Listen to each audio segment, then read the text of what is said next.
Bonjour à tous, ici Thomas Moody et je viens vous parler de photographie. Et aujourd'hui je vais presque laisser la parole à ce sujet, enfin, je dis presque parce que les livres, ça parle pas. Bref. Je vous conseille souvent des livres sur la photo sur cette chaîne, mais les livres, ils ont deux défauts. Enfin, défauts avec des guillemets parce que ça n'en est pas vraiment, mais ils ont deux limites. Le premier défaut, entre guillemets, c'est le format. Souvent ils sont grands, surtout quand ils sont un peu haut de gamme, un peu chers, ils sont grands pour qu'on puisse apprécier les images avec des beaux papiers, tout ça, c'est super chouette.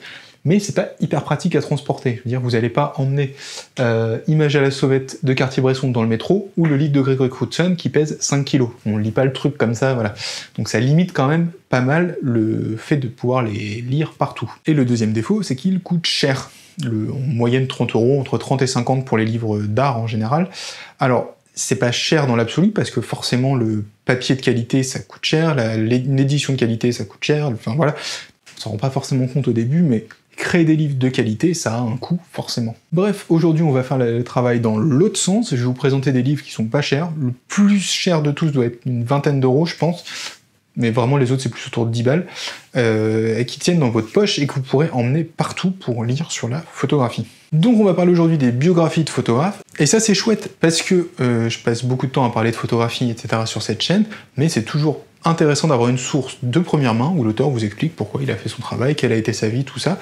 C'est là qu'on le comprend le mieux. Donc je vais vous en présenter pas mal, je crois 5, 6, un truc comme ça, pour qu'il y en ait pour tous les goûts. Et je ne vais pas reparler du livre de Man Ray, de son autobiographie, parce que j'en ai parlé dans la vidéo sur les limites de la photographie. C'est quelque part dans le coin aussi. Alors, le premier livre dont on va parler, c'est celui-ci, Ouija par Ouija d'Anderson. C'est le plus cher de la sélection, il est à 18,30 €. Ouais, parce qu'il est assez illustré en fait. Il y a des images, il y a pas mal d'images de Ouija dedans, mais il tiendrait presque dans la poche. Donc il s'agit d'une autobiographie de Ouija qui est l'archétype du photographe de crime new-yorkais. On l'imagine avec ses cigares, son costume, le matériel photo à l'arrière de la voiture, sa radio branchée sur les radios de police pour pouvoir être le premier sur les crimes, et aussi il avait un appartement en face du commissariat pour être toujours sur les lieux et toujours prompt à réagir. Donc on est vraiment dans le cliché pur du photographe de crime à New York dans les années 40-50. Donc il nous raconte ici son parcours de l'Europe où il est né jusqu'aux États-Unis et comment toute sa carrière s'est déroulée. On s'ennuie pas en le lisant, c'est assez drôle, c'est vraiment dans le jus de l'époque, hein. Il y a quelques... Je pense qu'on pourrait pas écrire comme ça actuellement, voilà. Mais donc c'est vraiment dans le jus de l'époque, c'est plein d'anecdotes, plein d'humour, c'est aussi bien illustré comme je le disais, donc j'ai passé un bon moment à le lire cet été. Le prochain bouquin, c'est le livre de Pierre Assouline sur Cartier-Bresson qui s'appelle L'œil du siècle. Cartier-Bresson, c'est un gros morceau à appréhender, principalement pour deux raisons. La première, c'est qu'il a eu une vie très riche et très dense, il a influencé beaucoup de gens, il a une grosse importance dans l'histoire de la photographie, en ayant créé Magnum, dans le photojournalisme, tout ça, et du coup c'est un peu gros à appréhender, quoi. Il y a une richesse quand même autour de sa vie. Le deuxième problème, c'est que c'est sûrement le photographe le plus connu avec Doisneau, je pense, ce qui fait qu'il y a aussi beaucoup de mauvaises interprétations, et d'un peu de légende urbaine, on pourrait dire, autour de sa vie, comme l'instant décisif dont on avait parlé, je vous mets rien par là. Donc voilà, une vie très riche, très dense, pas toujours bien comprise et pas toujours expliquée, donc c'est un peu compliqué vraiment de se faire son avis sur son travail. Donc du coup, pour aller au-delà du « je crois que, on dit que » sur Cartier-Bresson, il y a plusieurs livres qui peuvent vous aider. Alors le premier, c'est le livre de Pierre Assouline que je viens de vous montrer à l'instant. C'est vraiment un livre que j'ai apprécié beaucoup, même je pense, ça doit être un de mes livres préféré, même en dehors des livres photos. C'est-à-dire la biographie elle est vraiment bien écrite. On connaît bien la vie de Cartier-Bresson après, on le suit, on découvre sa personnalité, tout ça. C'est vraiment bien raconté et dans l'absolu c'est un bouquin que j'ai bien aimé, même je pense que je pourrais le conseiller à des non-photographes parce que sa vie est intéressante et bien racontée dans cet ouvrage. Alors le deuxième livre il s'appelle Voir est un tout, qui est un recueil d'interviews de Cartier-Bresson. Donc là c'est vraiment la source de première main. Autant la biographie c'est Pierre Assouline qui a fait le travail en connaissant Cartier-Bresson. Dans Voir est un tout, on a vraiment la parole de Cartier-Bresson directement, comme il l'a donné dans les interviews, qui sont assez rares en général, il a écrit assez peu de textes, il s'est forcé à faire celui d'Images à la sauvette parce qu'il fallait le faire pour la sortie du livre, il a dicté un truc à sa secrétaire, et au final il l'a fait un peu vite, et il y a des choses sur lesquelles il est revenu ensuite, enfin... Il a produit peu de textes, donc du coup les interviews et les retranscriptions d'interviews c'est assez pratique pour avoir sa vision, parce que sinon on a un peu du mal à la trouver. Alors ça permet vraiment d'avoir sa vision sur sa pratique dans ce livre, c'est assez utile. Le seul problème c'est qu'il est plus édité. Moi je l'ai trouvé sur Price Minister à une vingtaine d'euros, mais il faut surveiller l'occasion, les sites comme Momox, tout ça, il y a plein de trucs sur lesquels fouiller en ligne pour mettre la main dessus. Mais c'est vraiment à lire si vous voulez connaître Cartier-Bresson. Je dis voilà, le duo gagnant, il n'y a rien de mieux pour bien le connaître ensuite. Donc on parlait de Doisneau à l'instant. Doisneau a aussi écrit un livre qui s'appelle À l'imparfait de l'objectif, où il raconte son avis sur plein de sujets, son histoire, là je tombe sur les forains, les bistrots, les peintres, il parle de Picasso, Ferdinand Léger, tout ça, donc il va raconter sa vie sur plein de sujets précis. C'est pas forcément chronologique ou biographique, mais c'est plus son histoire à travers certains thèmes. Alors là pour le coup il est pas cher, je l'ai payé 7 € celui-là. Donc ce livre il permet vraiment de se replonger dans l'époque de Doisneau, l'époque où on faisait des flashs avec de la poudre qui claquait, et où le photographe travaillait dans sa cuisine avec un verre de vin rouge à côté. C'est une ambiance particulière mais j'aime beaucoup.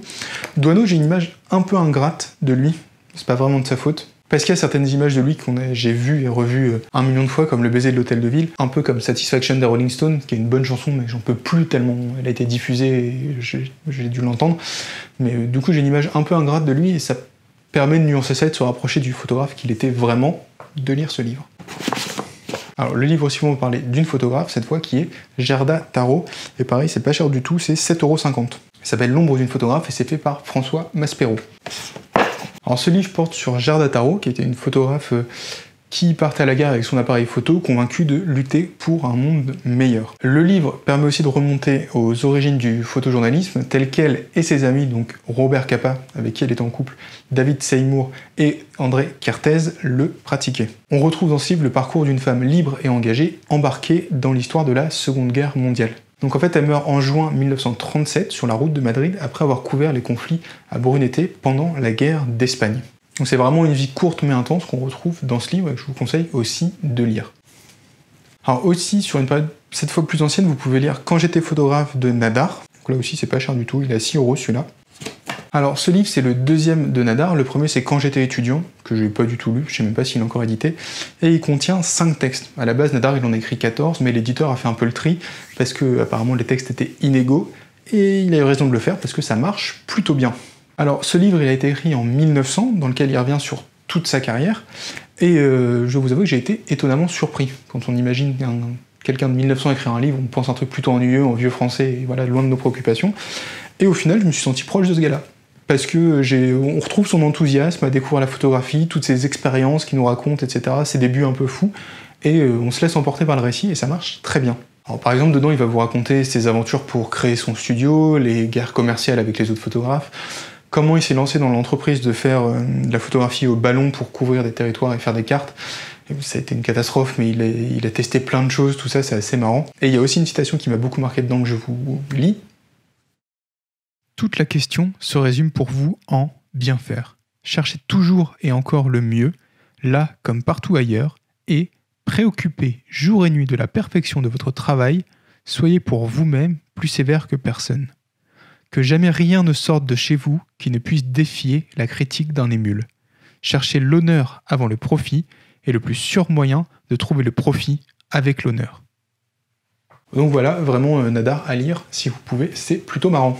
Alors le livre suivant, et ce sera l'avant-dernier, c'est Ce jour-là de Willy Ronis. Donc je vous en parle parce que je le trouve top dans la forme, donc c'est pas pour le coup une biographie de Willy Ronis, c'est un livre où, vous voyez, pour chaque image en fait, je sais pas si on voit mais vous le verrez sur internet, pour chaque image, il va raconter comment il l'a faite, dedans. Donc il raconte comment il s'est placé, quelle était l'histoire, comment il en est arrivé là, tout ça. Donc c'est hyper utile, c'est vraiment très centré sur la photographie, sa pratique, sa réalisation, et c'est vraiment le cœur de ce qui peut nous intéresser en lisant une biographie de photographe, parce que qu'il soit né à Mayenne ou à Roubaix, ça a peu d'importance, mais comment il a créé son œuvre, là pour le coup c'est utile pour nous, et c'est sur ça que ce livre se concentre. Ce livre, il parle aussi d'une de mes photographies préférées de Ronis, que je vous mets ici, où on voit une jeune fille en train de choisir son vélo avec son père. Donc c'est une photographie que je trouve très lisible et très forte. Alors dans cette image, on voit un père qui est chichement vêtu avec sa fille au marché de Noël. Ça c'est Willy Ronis qui le raconte dans le livre. Et en fait, j'aime bien cette image à cause du regard de la petite fille, où on voit d'un côté l'envie qu'elle a d'avoir le vélo, et aussi le fait on sent qu'elle sait qu'elle ne l'aura pas. On voit qu'il y a une forme de résignation dans son regard. Je trouve que c'est une image simple, très efficace, et qui personnellement m'a touché quand je l'ai découverte dans le livre. D'ailleurs, je le mentionne là comme ça, vous me servez un peu de bloc-notes à l'occasion, mais il faudrait que je vous fasse une vidéo aussi sur les livres masterclass, qui sont vraiment dans le cours. Là, on est à la frontière de ça, où il explique ces images, mais il y a pas mal de livres que je pourrais vous conseiller sur le sujet. Faut que je pense à le faire un jour, donc n'hésitez pas à me le rappeler, j'y pense là, pendant le tournage. Voilà. Le dernier livre dont je voulais vous parler, et pas des moindres, c'est celui-ci. Donc c'est une biographie ou une autobiographie, je ne sais pas trop, de Sebastião Salgado, parce qu'il y a 2 noms qui sont crédités dessus, donc je pense qu'il a été écrit à 2 mains, qui s'appelle De ma terre à la terre. Donc il raconte l'histoire de Sebastián Salgado. Non, je crois qu'on m'a dit en commentaire une fois que ça se dit Sébastien, c'est écrit Sebastião, je suis pas sûr de le prononcer bien, je fais comme je peux. Donc ça raconte l'histoire de Sebastián Salgado qui est né au Brésil, qui est venu en France, qui a une carrière de reporter international, vraiment incroyable, qui a fait beaucoup de choses pour la nature au Brésil avec l'Instituto Terra, et aussi via son livre Genesis. Donc vous avez toute cette période-là qui est couverte, de ses débuts et compagnie. Donc c'est hyper intéressant parce que c'est un parcours vraiment incroyable à lire. Une fois que vous l'aurez lu, vous aurez fait un peu le tour du sujet sur Sebastião Salgado, parce que c'est un peu ça qu'il raconte dans ses conférences, etc. Donc vous aurez une bonne maîtrise de son histoire, de sa vie et de ce qu'il fait. Alors ce livre a aussi un autre avantage, c'est que dedans Salgado raconte il parle plus de son interaction avec ces sujets, de leur histoire, de comment il fait, etc., que de la photographie dans l'absolu. Et ça c'est cool parce qu'on se rend compte que la photographie c'est un outil pour lui qui lui permet de raconter une histoire, de faire des choses avec, mais c'est pas le but en soi. Et c'était intéressant de voir comment il nous racontait ça, c'est plutôt plaisant à lire en plus, donc je vous le conseille. Alors merci à tous d'avoir regardé cette vidéo jusqu'au bout. N'hésitez pas à me dire en commentaire lequel de ces livres vous a plu ou vous tente le plus. Si la vidéo vous a plu, je vous invite à laisser un petit pouce bleu, à vous abonner, à la partager à la terre entière, bref, me filer un petit coup de main. Et je vous mets un lien aussi vers mon livre qui s'appelle 10 outils indispensables pour votre projet photo, qui parle aussi des livres et de comment les analyser, tout ça de mémoire. Et je vous dis à bientôt dans la prochaine vidéo.